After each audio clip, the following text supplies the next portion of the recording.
ಸತತವಾಗಿ ನಮ್ಮ ಜೊತೆ ಗುರುಗಳು 3 ದಿವಸದಿಂದ ಇದ್ದಾರೆ. ಇದು 3ನೇ ಎಪಿಸೋಡ್. ಇದು ಒಂದು ಮೊದಲನೇದು 30 ನಿಮಿಷ ಆಯಿತು, 2ನೇ ಎಪಿಸೋಡ 40 ನಿಮಿಷ ಆಯಿತು. ನಾವು ಸಮಾಜದ ಡೊಂಕನ್ನು ತಿದ್ದಲಿಕ್ಕೆ ಕೊಡ್ತಿಲ್ಲ. ಇವನಾರವ ನಮ್ಮ ಅಂತ ಹೇಳಲಿಕ್ಕೆ ಕೊಡ್ತಿಲ್ಲ. ಸಮಾಜವನ್ನು ಸುಧಾರಿಸುವಂಥ ಕೆಲಸದಲ್ಲಿ 30 ವರ್ಷದ ನಾವು ಸೇವೆ ಸಲ್ಲಿಸ್ತಾ ಇದ್ದಾರೆ. 40 ವರ್ಷದ ಅಪೋಳು ಸೇವೆಯನ್ನು ಸಲ್ಲಿಸ್ತಾ ಇದ್ದಾರೆ. ಒಂದು ಜ್ಯೋತಿಷ್ ಹೇಳ್ತಿದ್ರು, ಬೇಡ್ರಪ್ಪ ಅಂಥೇಳಿ ಈಗ ಕಾಯಕವೇ ಕೈಲಾಸ ಅಂತೇಳಿ ಅವರು ಬೆಳಗಾವಿ ಮಹಂತೇಶ್ ನಗರದಲ್ಲಿ ವಾಸವಾಗಿದ್ದಾರೆ. ತಮಗೆಲ್ಲ 2 ಎಪಿಸೋಡ್ ಹೇಳಿದೆ. ಈಗ ಮುಖ್ಯವಾದಂಥ ವಿಷಯಕ್ಕೆ ನಾವು ಬರೋಣ. ಈ ಗುರುಗಳು ಮಾಡಿದಂಥ ಕೆಲಸವನ್ನು ನಾವು ಮಾಡೋರಿದ್ದೇವೆ. ಅದು ಯಾವ ಕೆಲಸ? ನಿಮ್ಮ ಸಲುವಾಗಿ ನಾವಿದ್ದೇವೆ, ಆದರೆ ನೀವು ನಮ್ಮ ಸಲುವಾಗಿಲ್ಲ ಅನ್ನೋದು ಒಂದು ವಿಚಾರವನ್ನು ನಾವು ನಿಮ್ಮ ಮುಂದೆ ಇಡ್ತೇವೆ. ಈಗಾಗಲೇ ಹುಡುಗರು ಯಾವ ರೀತಿ ಇರಬೇಕು, ಹುಡುಗಿಯರು ಯಾವ ರೀತಿ ಇರಬೇಕು, ಸಮಾಜ ಯಾವ ರೀತಿ ಇರಬೇಕು, ನಂತರ ಸ್ವಾಮಿಗಳು ಯಾರು ಇರಬೇಕು, ಯಾರು ಶ್ರೇಷ್ಠರು ಯಾರು ಕನಿಷ್ಠರು, ಬಸವ ತತ್ವ, ಆ ತತ್ವ, ಈ ತತ್ವ, ಅವ್ರು ದೊಡ್ಡವರು ಇದು ದೊಡ್ಡವ್ರನ್ನ ಹೇಳಲಿಕ್ಕೆ ಕೂತಿಲ್ಲ. ನಾವು ಯಾರಿಗೆ ಇವನಾರ ಅಂತ ಹೇಳಲಿಕ್ಕೆ ಕೂತಿಲ್ಲ. ಕುಲವೆಂದು ಹೊಡೆದಾಡ್ರಿ, ನಿಮ್ಮ ಕುಲದ ನೆಲೆಯನ್ನು ಏನಾದರೂ ಬರಲಿರ ಅದನ್ನು ಹೇಳಕ್ಕೆ ಕೂತಿಲ್ಲ. ಸಮಾಜದಲ್ಲಿ ಪ್ರಸ್ತುತ ಅಂಥದ್ದು ಏನೋ ಮದುವೆಗಳು ಆಗಬೇಕು, ಯಂತ್ರನೇ ಇದ್ದೀರ, ಚಕ್ರ ತಿರುಗಬೇಕು. ಆ ಚಕ್ರ ಎಲ್ಲಿ ಬಂದಿದೆ ಅದನ್ನು ಹೆಂಗೆ ಚಕ್ರ ತಿರ್ಸ್ಬೇಕು ಅನ್ನೋದು ಎಲ್ಲರ ಜೊತೆಗೂಡಿ ನಾವು ಮಾಡ್ತೇವೆ. ಪಂಚರು ಅಲ್ಲಿ ಸಾಥ್ ಕೊಡಬೇಕು, ಊರಾಗಿನ ಹಿರಿಯರು ಕೊಡಬೇಕು, ನಂತರ ಗುರುಗಳು ಕೂಡ ಮಠ ಬಿಟ್ಟು ಹೊರಗೆ ಬರಬೇಕು. ಅದು ಅಲ್ಲದೆ ನಮ್ಮಂಥ ಸಮಾಜ ಸೇವಕರು ಮಾಡಬೇಕು. ಸರ್ಕಾರಕ್ಕೆ ನಾವು ಒಂದು ವರದಿಯನ್ನು ಕೊಟ್ಟಿದ್ದು, ಸರ್ಕಾರಕ್ಕೆ ಯಾದಿ ಸರ್ಕಾರಕ್ಕೆ ಶಾದಿ ಮಾಡಂತೇಳಿ ಅದು ಕೂಡ ಕಣ್ಣು ಮುಚ್ಚಿದೆ. MLAಗಳೇನು ಮಾಡಬೇಕು, ಶಾಸಕರೇನು ಮಾಡಬೇಕು ಅನ್ನೋದು ಕೂಡ ಇವತ್ತಿನ ಚರ್ಚೆ ನಾವು ತೆಗೆದುಕೊಳ್ತೇವೆ. ಅಪ್ಪಗಳೇ, ನಮ್ಮ ಜೊತೆ ಮತ್ತೊಮ್ಮೆ ಸಂದರ್ಶನಕ್ಕಾಗಿ ಬಂದಕ್ಕಾಗಿ ಧನ್ಯವಾದಗಳು. ನಮಸ್ಕಾರ. ಹೆಣ್ಣು ಕೊಡಿ ಸ್ವಾಮಿ ರೈತನ ಮಕ್ಕಳಿಗೆ ಹೆಣ್ಣು ಕೊಡಿ ಈ ಅಭಿಯಾನದ ಒಂದು ಮುಖ್ಯ ವಿಚಾರ ಏನು? ನಮ್ಮದು ಈಗ ಇದು ಹೊಸ ಯೋಜನೆ, ಹೆಣ್ಣು ಕೊಡಿ ಸ್ವಾಮಿ ಹೆಣ್ಣು ಕೊಡಿ ಅಂತಂತೇಳಿ. ಯಾಕಂದ್ರೆ ಮೊದಲಾಗಿ ನಾವು ರೈತರಿಗೇನ ಬೇಡಾಕುಂತೇವೆ. ಯಾಕಂದ್ರೆ ರೈತ ಉಳಿದ್ರೆ ನಮ್ಮ ದೇಶ ಉಳಿತೈತಿ. ರೈತ ಉಳಿಲಿಲ್ಲ ಅಂತಂದ್ರೆ ಈ ದೇಶನ ಉಳಿಯಂಗೇನ ಇಲ್ಲ. ಮೊದ್ಲಾಕ ಅನ್ನ ಬ್ರಹ್ಮ ಅಂದ್ರೆ ನಮ್ಮ ರೈತ, ದೇಶದ ಬೆನ್ನೆಲುಬು. ಆ ರೈತನ ಉಳಿಸ್ಬೇಕು, ಬೆಳೆಸ್ಬೇಕು.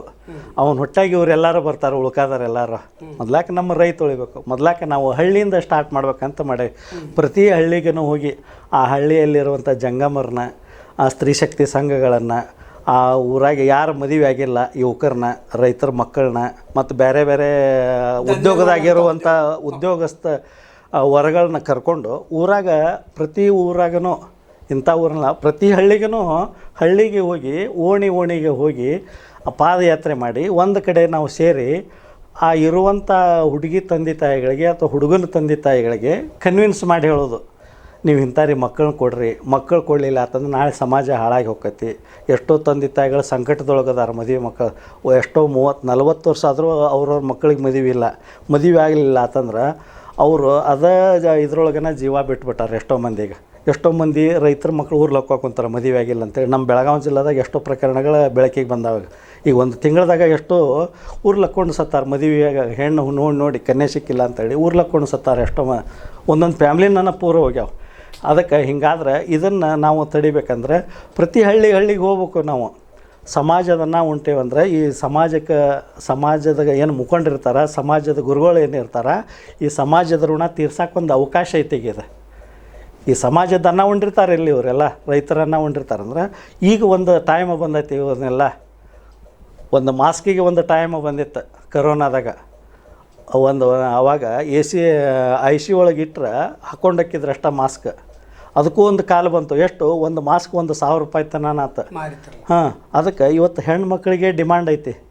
ಅದಕ್ಕೆ ರೈತರಿಗೂ ಒಂದು ಟೈಮ್ ಬರತೈತಿ. ಈಗ ಹೊಲ ಮನೆ ಇದ್ದಾರಿಗೆ ನಾಳೆ ಹೊಲ ಮನೆ ಇದ್ದಾರನ್ನ ನೋಡೇನ ಕನ್ಯೆ ಕೊಡುವಂಥ ಪ್ರಸಂಗ ಬರತೈತಿ. ಯಾಕಂದ್ರೆ ಇನ್ನು ಭಾಳ ದಿನ ಇಲ್ಲ. 2030-31ರಲ್ಲಿ ರೈತರನ್ನ ಬಿಟ್ಟು ಉಳ್ಕಾದ್ರೆ ಕನ್ಯೆ ಕೊಡಲಾರ್ದಂಥ ಪರಿಸ್ಥಿತಿ ಬಂದು ಒದಗ್ತೈತಿ. ಹಾಂ,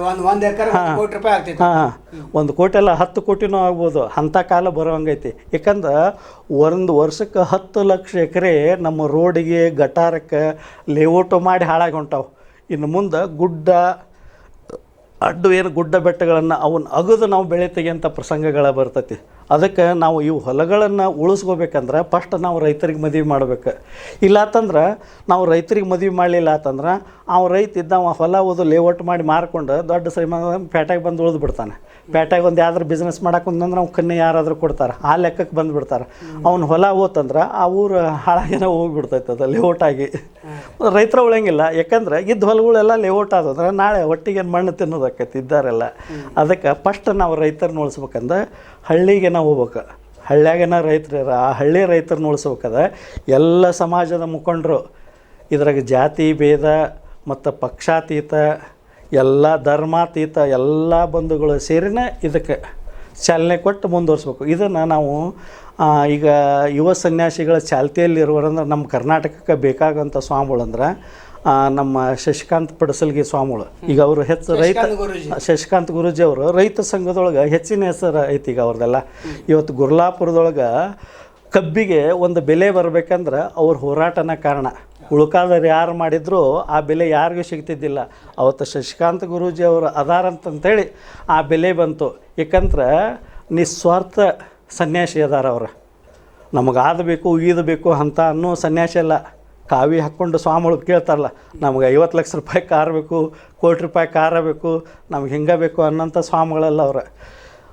ಹೋಗಿ ಎಂಥ ರಾಜಕಾರಣಿ, ಎಂಥ ಬೇಕಾದಂಥ ಗುಂಡಾ ರಾಜಕಾರಣ ಅದಾನಂದ್ರು ಅವನು ತಡುವಂಥ ಶಕ್ತಿ ಶಶಿಕಾಂತ್ ಗುರೂಜಿ ಅವ್ರಿಗೆ ಐತಿ. ಎಲ್ಲ ರಾಜಕಾರಣಿಗಳು ಹೆದರೋದು. ಈ ಗಾಂಜಾ ಪಿಂಜಾ ಸ್ವಾಮಿಗಳು ಅದಾರಲ್ಲ ಇವರೆಲ್ಲ ಹೊಗಳು ಬಟ್ಟುವಂಥ ಸ್ವಾಮಿಗಳು, ಇಂಥ ಸ್ವಾಮಿಗಳು ಹಂಗೆ ಸ್ವಾಮಿಗಳು ಶಶಿಕಾಂತ ಗುರೂಜಿಗಳಿಲ್ಲ. ಶಶಿಕಾಂತ ಗುರೂಜಿ ಸ್ವಾಮಿಗಳು ಒಬ್ಬ ರಾಜಕೀಯ ವ್ಯಕ್ತಿನೂ ಕೇಳ್ತಾನೆ, ಒಬ್ಬ ಹಳ್ಳಿ ರೈತರ ಮಕ್ಕಳು ಕೇಳ್ತಾರೆ. ಇಂಥವ್ರನ್ನ ಕರ್ಕೊಂಡು ನಾವು ಹೋರಾಟದ ಇದು ಬರೆಯಾಕುಂತೇವೆ ಮುನ್ನುಡಿ. ಅದಕ್ಕೆ ಇದೆಲ್ಲ ರೆಡಿ ಆತಂದ್ರೆ ಕಾರ್ತಿಕ ಈಗ ಮುಂದಿನ ತಿಂಗಳ ಮೇ 15ರಿಂದ ಜೂನ್ 15-16 ತನಕ ಒಂದು ತಿಂಗಳು ಅಧಿಕ ಮಾಸ ಇರ್ತೈತಿ. ಈ ಅಧಿಕ ಮಾಸನ ನಾವು ಜನರಿಗೆ ಅಧಿಕ ಪ್ಲಸ್ ಆಗುವಂಗೆ ಇದರಿಂದ ಅವಕಾಶಗಳನ್ನು ಹೆಚ್ಚು ಬಳಸುವಂಗೆ ಒಂದು ತಿಂಗಳ ದಿನಾನು ಡೈಲಿ ಒಂದು ಊರಿಗೆ ಪಾದಯಾತ್ರೆ ಮಾಡೋದು ಆ ಸ್ವಾಮಿಗಳ ಮುಖಾಂತರ ಅವ್ರನ್ನ ಕರ್ಕೊಂಡು ಮತ್ತೆ ಬೇರೆ ಯಾರು ಬರುವಂಥ ಆಸಕ್ತಿ ಇದ್ದು ಸ್ವಾಮಿಗಳು ಇದ್ರಾಗ ಭಾಗವಹಿಸ್ಬೋದು. ಅಲ್ಲ ಅಪ್ಪಗಳ ನಮ್ಗಿಂತ ಮೊದಲನೇ ಇವ್ರು ಮಾಡ್ಬೋದಲ್ಲ. ಹೌದು, ಊರಾಗಿನ ಜಂಗಮರು ಮಾಡ್ಬೋದು, ಊರಾಗಿನ ಮಠಾಧೀಶರು ಮಾಡ್ಬೋದು. ನಾವು ಬೇಕಂತಿಲ್ಲ, ನಾವು ಪ್ರಾರಂಭ ಮಾಡ ನಮ್ಗಿಂತ ಮೊದಲು ನೀವು ಪ್ರಾರಂಭ ಮಾಡಲ್ಲ. ಒಂದು ಮಠದ ಸುತ್ತಮುತ್ತ ಒಂದು 10-15 ಹುಡುಗರನ್ನ ಮದುವೆ ಮಾಡಲ್ಲ. ಒಂದು ಮಠ ಒಂದು 10 ಹಳ್ಳಿದ ಮಠ ಐತಿ, ಒಂದು 2 ಹಳ್ಳಿದ ಮಾಡ್ರಲ್ಲ ನೀವು. ಈಗ ಊರಾನ್ ಜಂಗಮರು ಯಾಕೆ ಬರಂಗಿಲ್ಲ ಅಂದ್ರೆ ಊರಾನ್ ಜಂಗಮರನ್ನ ಅದಕ್ಕೆ ಕರಿಬೇಡ್ರಿ ಇದಕ್ಕೆ ಕರಿಬೇಡ್ರಿ ಅನ್ನೋದು ಒಂದು ವಿರೋಧ ಗುಂಪು ರೆಡಿ ಆಗೈತಿ ನಮ್ಮ ಜಗತ್ತಿನೊಳಗೆ. ಆ ಸ್ವಾಮಿಗಳು ಅದಕ್ಕೆ ಕರಿಬೇಡ್ರಿ, ಪೂಜೆಗೆ ಕರಿಬೇಡ್ರಿ, ಪುನಸ್ಕಾರ ಮಾಡಬೇಡ್ರಿ, ಅದನ್ನು ಮಾಡಬೇಡ್ರಿ, ಇದನ್ನು ಮಾಡಬೇಡ್ರಿ ಅನ್ಕೊಂತ ಕುಂತಾರೆ. ಹಿಂಗಾಗಿ ಕುಂತಿದ್ದಕ್ಕೆ ಅವ್ರವ್ರ ಜಂಗಮರು ಅವ್ರ ಮನ್ಯಾಗ ಅವ್ರವ್ರ ಕಾಯ್ಕ ಮಾಡ್ಕೊಂಡು ಅವ್ರಿಗೆ ಮತ್ತೆ ಬೇರೆ ಉದ್ಯೋಗ ಮಾಡ್ಕೊಂಡು ಕುಂತ್ಬಿಟ್ರೆ ಹಾಳಾಗಿ ಹೋಗ್ಲಿ ಅಂತೇಳಿ ಕುಂತ್ಬಿಟ್ಟಾರ. ಈಗ ಹಾಳಾಗಿ ಹೋಗಿದ್ದೆ ಅದು ಸಮಾಜ ಹಾಳಾಗಿ ಹೋಗಿದ್ದು. ಜಂಗಮರ್ನೇನು ಬಿಟ್ಟು ಕುಂತೀರಿ, ಜಂಗಮರ್ನ ಯಾವಾಗ ತಿರಸ್ಕಾರ ಮಾಡಿದ್ರಿ ನೀವು, ಜಂಗಮರ್ನ ಬಿಟ್ಟು ಮಠಾಧೀಶರನ್ನ ಬೆನ್ನತ್ತೀರಿ. ಮಾಡಲಿ ಮಠಾಧೀಶರು ಬಂದು ಮಾಡ್ಲಿಕ್ಕೆ ಗೊತ್ತಾಕೈತಿ ಜಂಗಮರ್ದು ಏನು ತಾಕತ್ತು, ಮಠಾಧೀಶರದ್ದು ಏನು ತಾಕತ್ತು ಇರ್ತೈತೆ ಅನ್ನೋದು ಇದ್ರಾಗ ತೋರಿಸ್ಲಿಬೇಕಾರೆ ಇವರೆಲ್ಲ. ಯಾಕಂದ್ರೆ ಊರಾಗ ಜಂಗಮ ಇದ್ದ ಅವ್ರನ್ನ ನಂಬಿದ್ರೆ ಅವ ಏನು ಕೆಲಸ ಮಾಡ್ತಾನಂದು ಗೊತ್ತೆ. ಇವು ಮಠಾಧೀಶರು ನಂಬಿದ್ರೆ ಮಠಾಧೀಶ ಏನು ಕೆಲಸ ಮಾಡ್ತಾನಂದು ಗೊತ್ತಾಕೈತಿ ಸಮಾಜಕ್ಕೆ. ಅದಕ್ಕೆ ಈಗ ಸಮಾಜದ ಹಳ್ಳ್ಯಾಗ ಜಂಗಮರು ಸುಮ್ಮನೆ ಕುಂತಾರೆ. ಈಗ ಯಾಕೆ ಸುಮ್ಮನೆ ಕುಂತಾರ, ಇದೊಂದು ಗುಂಪು ಹಿಂಗೆ ಮಾಡಕ್ಕೆ ಕುಂತೈತಿ. ವಿರೋಧ ಗುಂಪು ಏನೈತಿ, ನೀವು ಪೂಜೆ ಮಾಡಿಸ್ಬೇಡ್ರಿ, ಮದುವೆ ಮಾಡಿಸ್ಬೇಡ್ರಿ, ಅದಕ್ಕೆ ಕರಿಬೇಡ್ರಿ, ಇದಕ್ಕೆ ಕರಿಬೇಡ್ರಿ ಅಂತ ಹೇಳ್ಕೊಂತಾರೆ. ಕುಂಡ್ರೆ ನೀವು ಮಾಡ್ಕೊರಿ, ನಮಗೇನು ಬೇಕಾಗೈತಿ, ನೀವು ಕರೆದ ಒಟ್ಟು ತುಂಬ ಜಗತ್ತು ದುಡಿದ್ರೆ ಹೊಟ್ಟೆ ಎಲ್ಲಿಯಾದರೂ ತುಂಬತ್ತೈತೆ ಅಂತಾರೆ. ಬೇರೆ ಬೇರೆ ಉದ್ಯೋಗದಾಗ ಎಲ್ಲರೂ ಮಗ್ನ ಆಗಿಬಿಟ್ಟಾರೆ ಈಗೆಲ್ಲ. ಅದಕ್ಕೆ ನಾವೇನು ಹೇಳ್ತೀವಿ, ಅನ್ನೋದು ಸ್ವಾಮಿಗಳಿಗೆ ಏನು ಸಂದೇಶ ಒಂದು ಸ್ವಲ್ಪ ಕೊಡ್ರಲ್ಲ ನೀವು ಸ್ವಾಮಿಗಳು. ಅದಕ್ಕೆ ಹೇಳ್ತೇವಲ್ಲ, ನಾವು ಅದ ಹೇಳ್ತೇವಿ. ಸ್ವಾಮಿಗಳು ಎಲ್ಲ ಸಮಾಜದ ಹಂಗಿನೊಳಗದಿರಿ, ಎಲ್ಲ ಸಮಾಜದ ಋಣದೊಳಗದಿರಿ. ನಿಮ್ಮ ಮಠದ ಕೆಲಸ ಏನು ಬೇಕಂದ್ರೂ ಹಳ್ಳಿಗೆ ಹೋಗ್ತೀರಿ ನೀವು, ಅದು ಬೇಕು ಇದು ಬೇಕಂತಂತೇಳಿ ನಮ್ಮ ಮಠಕ್ಕೆ ಪಟ್ಟಿ ಕೊಡ್ರಿ ಅಂತ ಕೇರಿ, ನಮ್ಮ ಸ್ವಾಮಿ ಪುಣ್ಯತಿಥಿ ಐತಂತ ಹೋಗ್ತೀರಿ, ನಮ್ಮ ಸ್ವಾಮಿ ಜಯಂತಿ ಐತಂತೇಳಿ ಹೋಗ್ತೀರಿ. ಹೋಗ್ರಿ, ನಿಮಗೂ ಏನಾರ ಭಕ್ತರ ಸಮಸ್ಯೆ ಒಂದು ದಿನಾನಾರ ನೀವು ಆಲಿಸಿರಿ, ನೀವು ನಿಮ್ಮ ಮಠಕ್ಕೆ ಏನು ಬೇಕು ಕಾಣಿಕೆ ಕಾಳು ಕಡಿನ ಎಲ್ಲ ತಂತಂದು ಹೋಗ್ಕೊಂತೀರಿ. ಅವ್ರಿಗೆ ಏನು ಕಷ್ಟ ಐತೆ ಅನ್ನೋದು ಅವ್ರ ಕಷ್ಟ ನೀವು ಏನಾರು ಕೇಳಿ ಪರಿಹಾರ ಮಾಡೀರ? ಬರ್ರಿ, ಈಗ ಟೈಮ್ ಬಂದೈತಿ, ಮಠ ಬಿಟ್ಟು ಹೊರಗೆ ಬರ್ರಿ ಹಳ್ಳ್ಯಾಗ ಬರ್ರಿ. ಹಳ್ಳ್ಯಾಗ ಪ್ರತಿಯೊಬ್ಬರು ಮನೆಗೂ ನಡ್ರಿ, ನೀವು ಪ್ರತಿಯೊಬ್ಬರ ಮನೆಗೂ ಹೋಗ್ರಿ. ಬಡವ್ರ ಜಾತಿ ಗೀತಿ ಏನೋ ನಂಬಾಡ್ರಿ, ಪ್ರತಿಯೊಂದು ಜಾತಿ ಮನೆಗೂ ಒಳಗೆ ಹೋಗಿ ಬರ್ರಿ. ಅವ್ರ ಮನ್ಯಾಗ ಏನು ಪರಿಸ್ಥಿತಿ ಐತೆ ತಿಳ್ಕೊರಿ, ಅವ್ರ ಮದುವೆ ಆಗ್ಲಿಕ್ಕೆ ಏನು ಕಾರಣ ತಿಳ್ಕೊರಿ. ತಿಳುವಳಿಕೆ ತಿಳುವಳಿಕೆ ರೀ. ಒಬ್ಬೊಬ್ರು ಸ್ವಲ್ಪ ತಿಳುವಳಿಕೆ ಇರ್ತೈತಿ, ಅವ್ರು ತಿಳುವಳಿಕೆ ಹೇಳಿ ಮದುವೆ ಮಾಡಿಸ್ರಿ. ಆ ಸಮಾಜ ಉದ್ಧಾರ ಆಗೈತಿ, ಎಲ್ಲ ಸಮಾಜ ನಾಳೆ ನಿಮ್ಮನ್ನು ಹೋಗ್ಲತ್ತೈತಿ. ಅದಕ್ಕೆ ಮುಂದೆ ಬರ್ರಿ ಎಲ್ಲ ಸ್ವಾಮಿಗಳು ಮಠ ಬಿಟ್ಟು ಬರೀ ಸಮಾಜದ ಋಣದೊಳಗೆ ಸಾಯ್ಬೇಡ್ರಿ ಸ್ವಾಮಿಗಳು. ಸಮಾಜದ ಋಣದೊಳಗೆ ಸತ್ರ ನಿಮ್ಮ ಜೀವನನ ವ್ಯರ್ಥ. ಯಾಕಂದ್ರೆ ನೀವು ಮಠ ಬೆಳೆಸ್ಕೊತ ಹೊಟ್ಟಿರಿ, ಸಮಾಜ ಬೆಳೆಸ್ಕೊತ ಹೊಂಟಿಲ್ಲ. ಸಮಾಜ ಎಲ್ಲಿ ಬೆಳೆದೈತಿ? ನೀವು ಸಮಾಜ ಬೆಳೆಸೇ ಇಲ್ಲ, ನಿಮ್ಮ ಮಠ ಬೆಳೆದೈತಿ. ನೀವು ದೊಡ್ಡ ದೊಡ್ಡ ಕಾರ್ ತೊಗೊಂಡು ಅಡ್ಡಾಡಕ್ಕೆ ಕುಂತೀರಿ. ಭಕ್ತರು ಎಲ್ಲಿ ಅದಾರ ಅಲ್ಲೇ ಅದಾವು. ಇನ್ನೂ ಸೈಕಲ್ ಮೇಲೆ ಅಡ್ಡಾಡುವು, ಸೈಕಲ್ ಮೇಲೆ ಅಡ್ಡಾಡಕ್ಕಂತಾವು. ಬರೀ ನಿಮ್ಮ ಶಿಕ್ಷಣ ಸಂಸ್ಥೆ, ಆ ಸಂಸ್ಥೆ, ಈ ಸಂಸ್ಥೆದಿಂದ ಏನೂ ಉಪಯೋಗ ಇಲ್ಲ. ಒಂದು ಸಮಾಜ ಬೆಳಿಬೇಕಂದ್ರೆ ಆ ಕುಟುಂಬ ಬೆಳಿಬೇಕು. ಕುಟುಂಬ ಬೆಳಿಬೇಕಂದ್ರೆ ಆ ಮನ್ಯಾಗ ಮಕ್ಕಳಿಗೆ ಮದುವೆ ಆಗ್ಬೇಕು. ಇಷ್ಟೆಲ್ಲ ಅವ್ರಿಗೆ ಯಾಕೆ ಗೊತ್ತಾಗೋತ್ತಾರ ಸ್ವಾಮಿಗಳು? ಅವರು ಭಕ್ತರ ಸಮೀಪ ಹೋದ್ರೆ ಗೊತ್ತಾಕೈತಿ. ಭಕ್ತರ ಸಮೀಪ ಹೋಗಂಗೇನ ಇಲ್ಲ ಇವರು ಹೋಗೋದು ರಾಜಕಾರಣಿಗಳ ಸಮೀಪ ಹೋಗ್ತಾರೆ. ಇವರು ರಾಜಕಾರಣಿಗಳ ವಿಷಯ ಗೊತ್ತಿರ್ತೈತಿ ಹೊರತು ಆ ಸಮಾಜ ಕಟ್ಟ ಕಡೆ ಬಡವನ ಕಣ್ಣೀರು ಇವ್ರಿಗೆ ಗೊತ್ತಿರಂಗೇನ ಇಲ್ಲ. ಅದಕ್ಕೆ ಅವ್ರ ಕಣ್ಣೀರು ಗೊತ್ತಾಗ್ಬೇಕಂದ್ರೆ ಬರ್ರಿ ನೀವು ಸಮಾಜದ ಸಮೀಪ ಮನೆಗೆ ಗೊತ್ತು ಆಗ್ರಿ. ನೀವು ಹೆಂಗೆ ಭಿಕ್ಷಾ ತೊಗೊಂಡು ಹೋಗ್ತಾರೆ ಹಂಗೆ ನೀವು ಭಿಕ್ಷಕ್ಕೆ ಹೆಂಗೆ ಹೋಗಿದ್ರಿ ಆ ಟೈಪ್ ಬರ್ರಿ, ಪಾದಯಾತ್ರೆ ಮಾಡಿರಿ, ಕೂಡಿಸ್ರಿ. ಯಾರು ಏನಾರ ಧರ್ಮ ಇದ್ರೆ ನೀವು ಪಬ್ಲಿಕ್ನಾಗ ಕೇಳ್ರಿ, ಯಾರು ಏನೈತೆ ಕೇಳ್ರಿ. ನೀವು ಕಷ್ಟ ನಷ್ಟಗಳನ್ನ ಹೇಳ್ತಾರೆ, ಅದಕ್ಕೆ ಪರಿಹಾರ ಹೇಳ್ರಿ. ನೀವು ಅದು ಹೇಳಿದ್ಬಿಟ್ಟು ಬರೀ ನೀವು ರಾಜಕಾರಣಿಗಳಿಂದ ಬೆನ್ನತ್ತಿದ್ರೆ ರಾಜಕಾರಣಿಗಳು ಚೀಲಾಗಳು ಅಂತಾರೆ ಹೊರತು ನೀವು ನಿಜವಾದ ಮಠಾಧೀಶರಾಗಕ್ಕೆ ಸಾಧ್ಯನೇ ಇಲ್ಲ. ದೊಡ್ಡ ಆರೋಪ ಮಾಡ್ತಾರೆ. ಹೌದೌದು. ಇವತ್ತು ಧರ್ಮಗುರುಗಳನ್ನ ಸರಿಯಾಗಿರಲಿಲ್ಲ ಅಂತಂದ್ರೆ ಆ ಧರ್ಮದ ಸಮಾಜ ತಪ್ಪು ದಾರಿಗೆ ಹೋಗ್ಕೊಂತ ಹೋಗ್ಬಿಡ್ತೈತಿ. ಅದಕ್ಕೆ ಮೊದಲಾಕೆ ಧರ್ಮಗುರುಗಳು ಕರೆಕ್ಟ್ ಇರ್ಬೇಕು. ಒಂದು ಕಿರಿ ಒಂದು ಎಲ್ಲಾರ ಬಿರುಕು ಬಿಡ್ತಂದ್ರೆ ಆ ಬಿರುಕು ಮುಚ್ಚಲಿಲ್ಲ ಅಂತಂದ್ರೆ ನೀರು ಅಷ್ಟು ಖಾಲಿಯಾಗಿ ಹೋಗಿಬಿಡ್ತೈತಿ. ಅದಕ್ಕೆ ಆ ಸಮಾಜದ ಬಿರುಕುಗಳನ್ನು ಮುಚ್ಚಬೇಕಂದ್ರೆ ಈ ಕೆರೆ ಸಮಾಜ ಇದ್ದಂಗೆ, ಈ ಸಮಾಜದೊಳಗೆ ನೀರಿದ್ದ ಸ್ವಾಮಿಗಳು ಇದ್ದಂಗೆ ಇವರೆಲ್ಲ ಈ ಕೆರೆನೂ ಕರೆಕ್ಟ್ ಇರಬೇಕು, ನೀರು ಕರೆಕ್ಟ್ ಇರ್ಬೇಕಂದ್ರೆ ಈ ಸಮಾಜ ನೀರು ಕರೆಕ್ಟ್ ಇರ್ಬೇಕು. ಶಶಿಕಾಂತ್ ಗುರೂಜಿ ಬಗ್ಗೆ ಸ್ವಲ್ಪ ಹೇಳಲ್ಲ, ಅವ್ರಿಗೆ ಏನು ಮಾಡ್ಬೇಕು? ಶಶಿಕಾಂತ್ ಗುರೂಜಿ ಡೈರೆಕ್ಟ್ ಅವ್ರು ನೋಡ್ತಾ ಇದ್ದಾರೆ. ಈಗ ಕೇಳಿ ಶಶಿಕಾಂತ್ ಗುರೂಜಿ ಈಗ ಕೊಡ್ಬೇಕಂತ ಕೇಳ್ರಿ. ಈಗ ಶಶಿಕಾಂತ್ ಒಂದು ಬೇರೆ ಐತೆ. ಹೌದೌದು. ಶಶಿಕಾಂತ್ ಗುರೂಜಿ ಅವ್ರಿಗೆ ಈ ಹಿಂದೆ 2 ಸಲ ಫೋನ್ ಹಚ್ಚೋದಾಗೂ ಅವರು ನೀವು ಎಲ್ಲಿ ಕರೆದ್ರು ಬಂದು ನಿಂತ ರೈತರ ಸಂಬಂಧ 24 ತಾಸು ರೈತರ ಕೆಲಸ ಮಾಡೋಕ್ಕೆ ಸಾಧ್ಯ ಐತೆ ಅಂತ ಹೇಳ್ಯಾರ ನಮ್ಮ ಕೂಡ. ಅವ್ರು ಎದಕ್ಕೂ ಹಿಂದಕ್ಕೆ ಸರಿದಿಲ್ಲ. ಇವ್ರಂಗೆ ಎಲ್ಲ ಸ್ವಾಮಿಗಳೂ ಬರ್ಬೇಕಷ್ಟ. ಶಶಿಕಾಂತ್ ಗುರೂಜಿ ಅವ್ರಂಗೆ ಉಳ್ಕಾದ ಸ್ವಾಮಿಗಳು ಬಂದ್ರೆ ಈ ಸಮಾಜ ಸುಧಾರಣೆ ಆಗೋದು ಇನ್ನು ತಡ ಆಗೋದೂ ಇಲ್ಲ. ಸಮಾಜ ತಾನೇ ಕಟ್ಕೊಂತೈತಿ. ಇದು ಸಮಾಜ ಒಡಿ ಕೆಲಸ ಬಿಟ್ಟು ಸಮಾಜ ಕಟ್ಟು ಕೆಲಸ ಮಾಡ್ರಿ ಅಂದ್ರೆ ಕಟ್ಟದಂಗೆ. ಅದನ್ನು ಬಿಟ್ಟು ನೀವು ಸಮಾಜ ಹೊಡ್ಕೊಂತೋದ್ರಿ ತುಂಡ. ನೀವು ನಾವು ಎಂದು ನೀವು ಹೇಳಿದ್ರೆ ನಾವು ರೈತನ ಮಕ್ಕಳಿಗೆ ಹೆಣ್ಣು ಕೊಡಿಸೋ ರೈತ ತಾನ ತನ್ನ ಮಗಳನ್ನು ರೈತನಿಗೆ ಕೊಡ್ತಾ ಇಲ್ಲ. ಅದೊಂದು ಗಂಭೀರ ಆರೋಪ ಇದೆ. ಆ ಆರೋಪ ಏನ್ರಿ? ಯಾಕಂದ್ರೆ ಆ ರೈತಗೆ ಇದು ಕಡಿಮೆ ಇರ್ತೈತಿ, ಬುದ್ಧಿ ಕಡಿಮೆ ಇರ್ತೈತಿ. ಅವಾಗ ನಾವು ತಿಳುವಳಿಕೆ ಕೇಳಬೇಕು. ಅವು ಯಾಕೆ ಬುದ್ಧಿ ಯಾಕೆ ಕಡಿಮೆ ಇರ್ತೈತೆ ಅಂದ್ರೆ ಈಗ 80-90 ದಶಕದಾಗ ಏನಾಯ್ತಂದ್ರೆ ಹೆಣ್ಣು ಮಕ್ಕಳನ್ನ ಹೆಣ್ಣು ಭ್ರೂಣ ಹತ್ಯೆಗಳನ್ನು ಭಾಳ ಮಾಡಿದ್ರು. ಹೆಣ್ಣು ಬೇಡ, ನಮ್ಗೆ ಹೆಣ್ಣು ಬೇಡ ಅಂತಂಥೇಳಿ ಹೆಣ್ಣು ಮಕ್ಕಳು ಹತ್ಯೆ ಮಾಡಿದ ಕರ್ಮನ ಇವತ್ತಿನ ಕಾಲಕ್ಕೆ ಹುಡುಗಿಯರು ಸಿಗಲಾರ್ದ. ಇವತ್ತು ನೋಡ್ರಿ, ಯಾವ ಮನ್ಯಾಗ ಇವತ್ತು ಹುಡುಗಿ ಸಿಗಲಾರ್ದ ಕಾರಣ ಐತಿ, ಆ ಮನ್ಯಾಗ ಭ್ರೂಣ ಹತ್ಯೆ ಆಗೈತೆ ಅಂತೇಳಿ ತಿಳ್ಕೋದು ಇವತ್ತು. ಅದ ಯಾವ ಮನ್ಯಾಗ ಹೆಣ್ಣು ಭ್ರೂಣ ಹತ್ಯೆ ಆಗೈತಿ, ಆ ಮನೆಗೇನೆ ಇವತ್ತು ಹೆಣ್ಣು ಇಲ್ಲ. ಅವತ್ತು ಮನ್ಯಾಗ ಕೇಳ್ರಿ, ಹೌದ್ರಿ ನಾವು ಅವತ್ತು ಅದ ಹೇಳಿದಲ್ರಿ, ಇದೆಲ್ಲ ಕರ್ಮ ಸಿದ್ಧಾಂತದೊಳಗೆ ಬರ್ತೈತಿ. ಇದೆಲ್ಲ ಅವ್ರೇನು ಮಾಡಿದ್ರೆ ಅದು ಅವ್ರ ಕಾಲ ತಿರುಗೋದನ ಅಂತಂತೇಳಿ ಅದು ಹಾಗಾಗೇನ ಬಂದ ಇವತ್ತು ಆದಾಮ ಅಂತನಕನ ಕನ್ಯೆ ಸಿಗಲಾರ್ದಂಗಾಗಿದ್ದ. ಮೊದ್ಲಕ್ಕೆ ಇವ್ರಿಗೆ ನಾವು ತಿಳುವಳಿಕೆ ಕೇಳಬೇಕು. ಇವತ್ತು ಕೊಡ್ರಿಪ್ಪ ಆ ಹುಡುಗಿಗೆ ಏನು, ಇವತ್ತು ನಿಮ್ಮ ಹುಡುಗಿನೂ ಶಾಣ್ಯಾಕಿದಾಳ, ಆಕಿನೂ 10 ಲಕ್ಷ ರೂಪಾಯಿ ಪಗಾರ ತರ್ತಾಳ.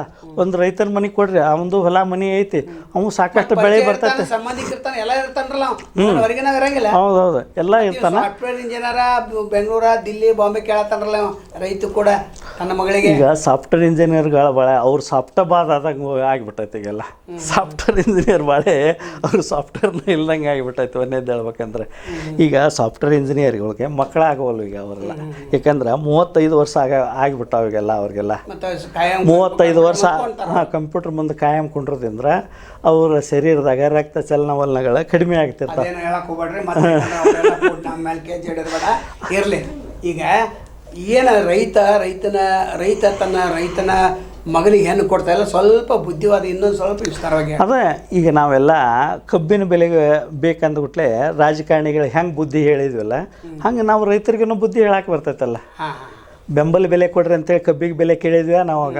ಹಂಗೆ ಇದಕ್ಕೂ ನಾವು ರೈತರನ್ನ ಕರೆಸಿ ಹೇಳಕ್ಕೆ ಬರ್ತೈತಿ ನಿಮ್ಮ ಮನ್ಯಾಗ ಯಾರು ರೈತರ ಮನ್ಯಾಗ ಮಕ್ಳದಪ್ಪ ನೀವು ರೈತರ ಮನೆಗೆ ಕೊಡ್ರಿ ಅಂತ ಹೇಳಕ್ಕೆ ಬರ್ತೈತಿ. ಚಲೋ ಇದ್ದ ಇದು ಕೊಡ್ತಾ ಅವ್ರಿಗೆಲ್ಲ ತಿಳುವಳಿಸಿ ಹೇಳಿದ್ರೆ ನಿಮ್ಗೆ ಯಾವ ಟೈಪ್ ಬೇಕಪ್ಪ ಆ ಟೈಪ್ ಅದಾವೆ ನಮ್ಮಲ್ಲಿ ಅದಾವೆ ನಾವು ಕೊಡಿಸ್ತೀವಿ ಅಂತಂತೇಳಿ ನಾವು ಮದುವೆ ಮಾಡಿಸೋಣ ಅಂತ ಹೇಳ್ತೇವೆ.